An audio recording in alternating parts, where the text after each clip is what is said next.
Hey losers, I'm Coral. Welcome to my channel if you're here for the first time. Thanks for joining me. Here I mostly read horror, but I also delve into really anything that's like dark and disturbing. So if you're into that, welcome to the party. I'm here today with my wrap up, I guess, for the first half of November. I don't know why I said I guess, because that's exactly what I'm doing. There's no I guess about it. There's no guessing about it. Stats for this first half of the month. I have read 6 books so far. One of these only one was off of my TBR, but that's really to be expected. One of these also was a reread, so I don't count that as TBR, but like it also wasn't like not TBR. Whoa, the sun is coming out again. It was raining this morning, so it's all dreary, but now the sun's out. But anyway, I really didn't expect to be reading many things off my TBR this month because I specifically plan to catch up on some of the new releases from the past few months that I haven't gotten to, so it's to be expected. In total, I've read 1,954 pages, which is about 130 pages a day. I've read 5 horror books and 1 nonfiction book that was a memoir, and that sums that up. We're losing the sunshine. That's okay. So, first I need to tell you about the book that I had on loan from my library. This is Cackle by Rachel Harrison.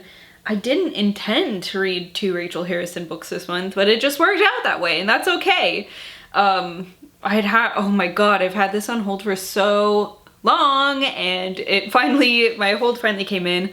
So I listened to this on audio. This book was published in 2021, and this is not my favorite Rachel Harrison, but it's still really good. It's just like, if I was to rank them, this one is definitely near the end of the ranking. You know what I mean? So far, I think this means though that there's only one, I think the only one that I haven't read now though is Black Sheep, which I'll have to get my hands on soon. But still, like, this book is a book that I'm gonna buy a copy of. Rachel Harrison, definitely one of my favorite authors for sure. She has really great, it's almost, I feel like it's almost cozy feeling horror, but cozy feeling horror that is probably a few notches up from cozy, you know. It's definitely not like a nice cozy mystery novel. I don't know, maybe it's kind of like Darcy Coates-ish. But I do like Rachel Harrison a lot. I'm just rambling now. I just really like her writing.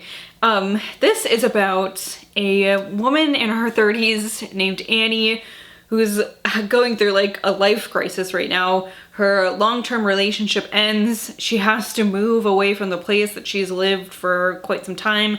She finds herself not really having any ties to like family, friends, and now like, you know, the person who was her boyfriend.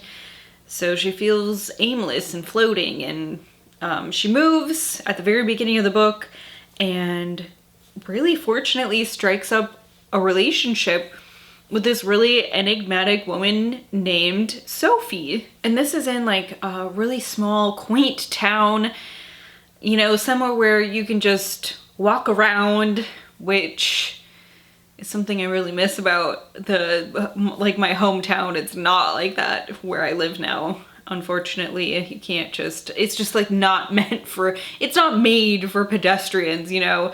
So, it's just like a place I would love to live. But people, like the townsfolk, the people who live there, who are not Sophie and not Annie, Annie's noticing that like when she goes places with Sophie, they treat her with a strange sort of like reverence, and Annie's like, this is kind of weird, and Sophie just kind of brushes it off. She's like, oh, I'm a landowner. Some of them have like businesses or homes on land, and so, you know, they just kind of treat me like that, and I wish they wouldn't, kind of a thing. But Annie suspects that it might be more than that, and yeah, I mean, It's a book about friendship, but more than that, I think it's a book about finding yourself. Like, Annie has to work really hard to be happy with herself because she's put a lot into like romantic relationships, and now she doesn't have one and she feels anchorless, and so she has to figure out, you know, what to do after that. Like, does she throw herself into another relationship right away, or does she do the healthier and harder thing, which is, you know, figure out who Annie really is? So it is a really great novel, one that's heartwarming, heartwarming, put worms in my heart. I really enjoyed the end, especially.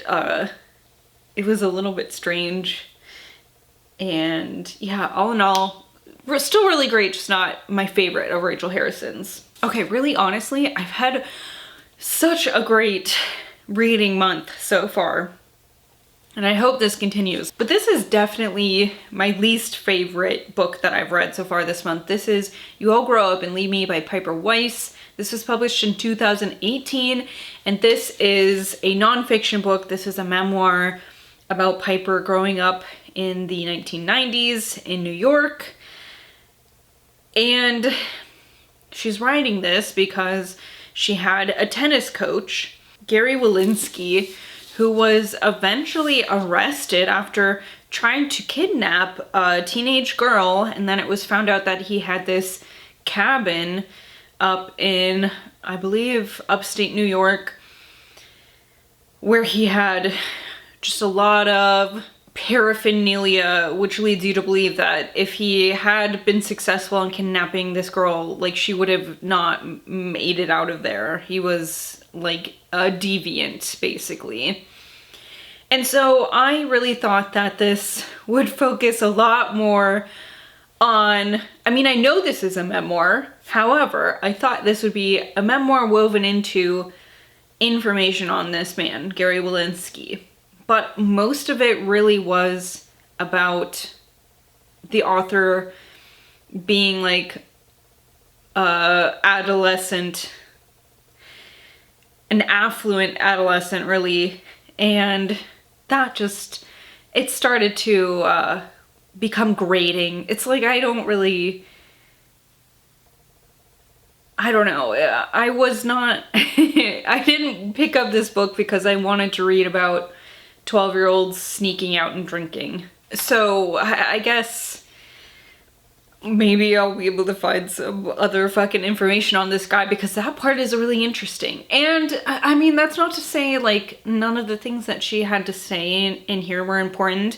It was really interesting, some of the like self-examination she's done after this man's arrest, and how, you know, she's self-analyzing and thinking like, why did this man make me feel so important, and why do I still almost like grieve that feeling, which is important and interesting, but there wasn't like a ton of that, and I don't know.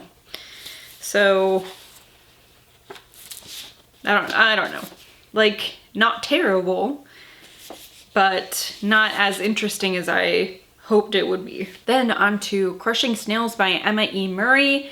This was a new release, so it was published in 2024, and this follows Winnie, who is, I think, about 16 years old.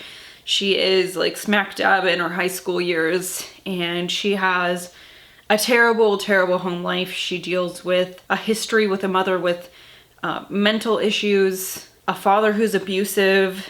She's really taken over like the parental role in her siblings' lives. She does like all the cooking, all the cleaning, putting her younger sibling to bed, things like that. So it's just unhealthy things that a child her age should not be doing. And she starts to do things to smaller creatures that help her kind of like exhibit a sense of control, I guess.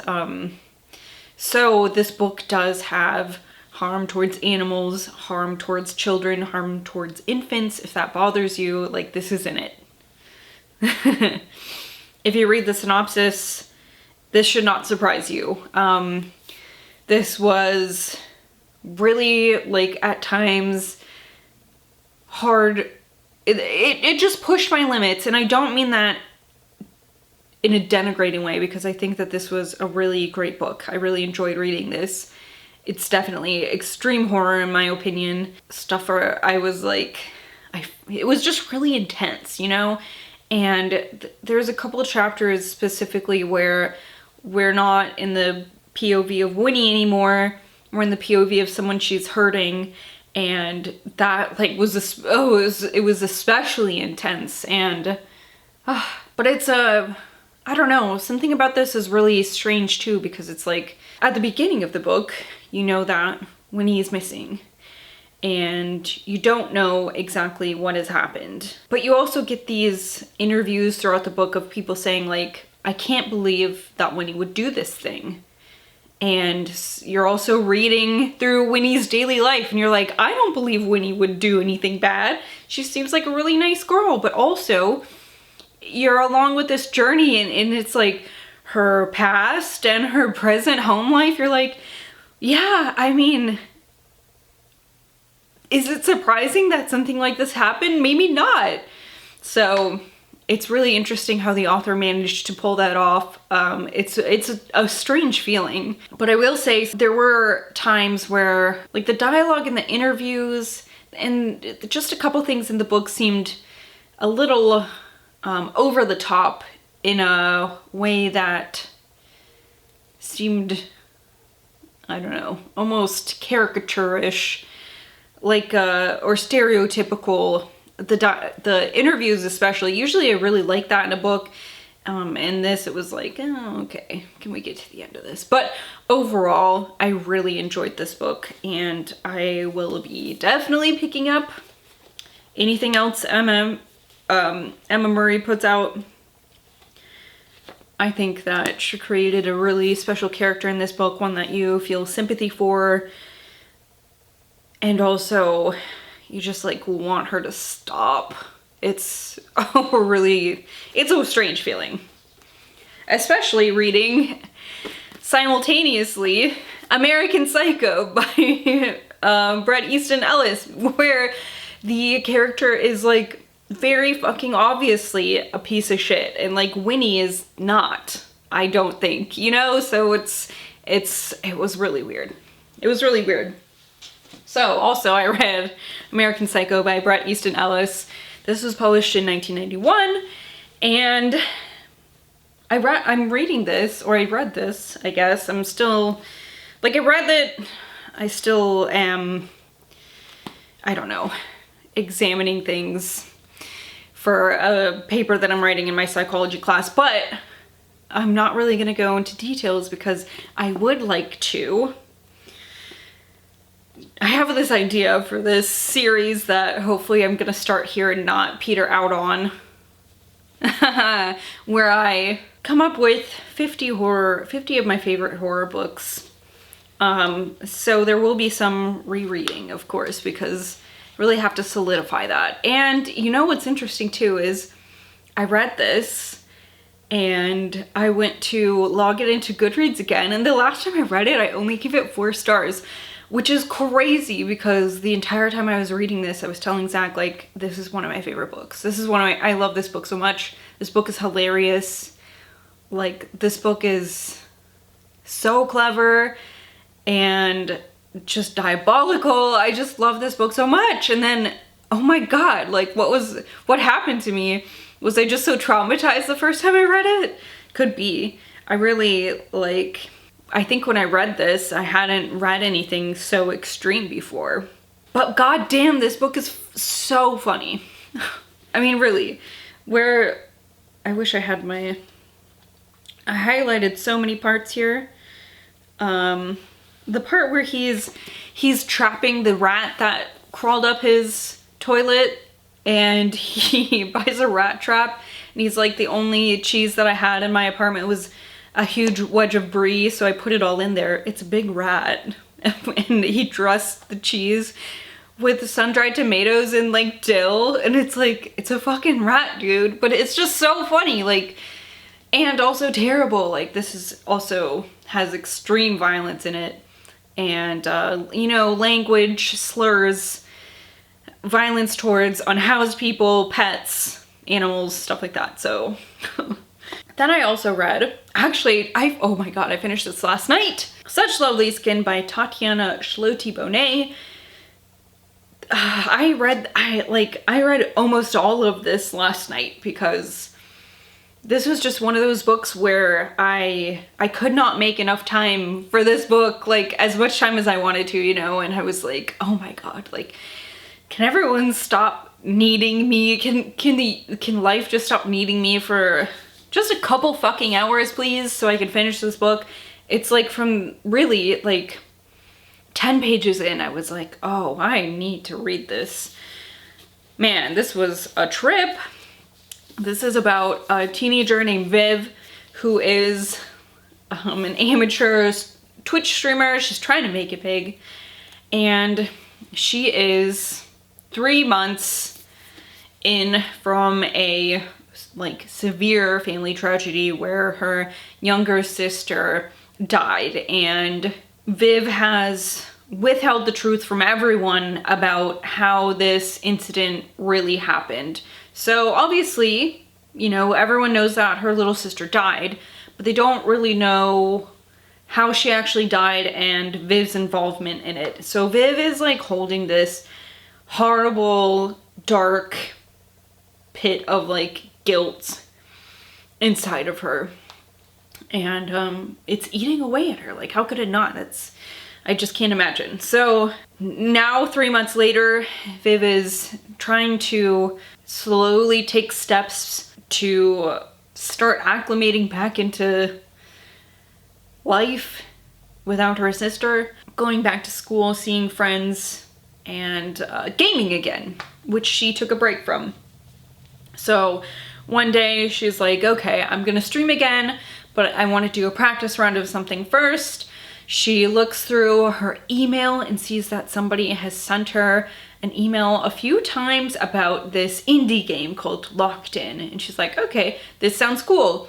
So she boots it up, and this NPC in the game is like, you can't pass until you tell me the secret. So she like flubs it at first, and it's like, oh no, you need to tell me a real secret. And she's like, that's weird.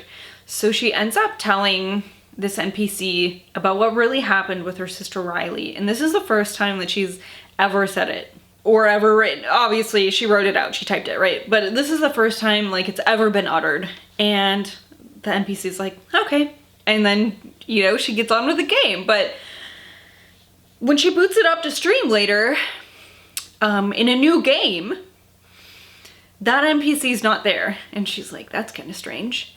But she plays it. But then, you know, sometime after that, events start happening and people are blaming them on Viv. And Viv's like, I did not do this. And they're like, 100% this is you. Like, these are pictures of you. This is you. I saw you with your face.